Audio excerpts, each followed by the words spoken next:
আজকে আমরা রান্না করব গন্ধরাজ কাতলা। প্রথমে আমরা কিছু মশলা করে নেব। আমি এখানে আদা, রসুন ও কাঁচা লঙ্কার একটা পেস্ট করেছি, কিছুটা পেঁয়াজ বেটে নিয়েছি, তারপর একটু পোস্ত, 4টে কাজু বাদাম ও 2টি আমন্ড দিয়ে একটা পেস্ট করেছি। আমি এখানে সব শিলেই বেটেছি, আপনারা মিক্সচারও করতে পারেন। এবার 4 পিস কাতলা মাছ নিয়ে তাতে নুন, হলুদ ও অর্ধেকটা গন্ধরাজ লেবুর রস দিয়ে ম্যারিনেশন করে 10 মিনিটের জন্য রেখে দিয়েছি। আর অর্ধেকটা লেবু স্লাইস করে কেটে রেখেছি। তারপর কড়াইয়ে কিছুটা তেল দিয়ে মাছগুলো ভালো করে ভেজে নিয়ে ওই তেলে গোটা জিরে, ছোটো এলাচ, লবঙ্গ ও 2টো দারচিনি ফোড়ন দিয়ে তাতে পেঁয়াজ, আদা ও রসুনের পেস্টটা দিয়ে সাথে একটু জলও দিয়ে ভালো করে নাড়তে থাকুন। এরপর নেড়ে চেড়ে ওর ওপর নুন ও একটু কাশ্মীরি লঙ্কা গুঁড়ো দিয়ে আবারও ভালো করে মশলাটা কষাতে থাকুন।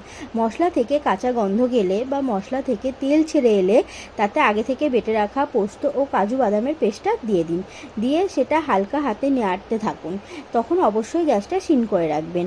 নেড়ে চেড়ে গরম জল দিয়ে ভালো করে ঝোলটা ফুটিয়ে নিন।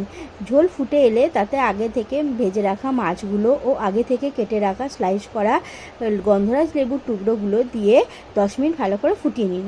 ফুটিয়ে গ্যাসটি বন্ধ করে 5 মিনিটের জন্য ঢেকে রাখুন। ঢাকনা খুলে সেটি কড়াই থেকে নামিয়ে গরম ভাতের সাথে খেয়ে দেখুন।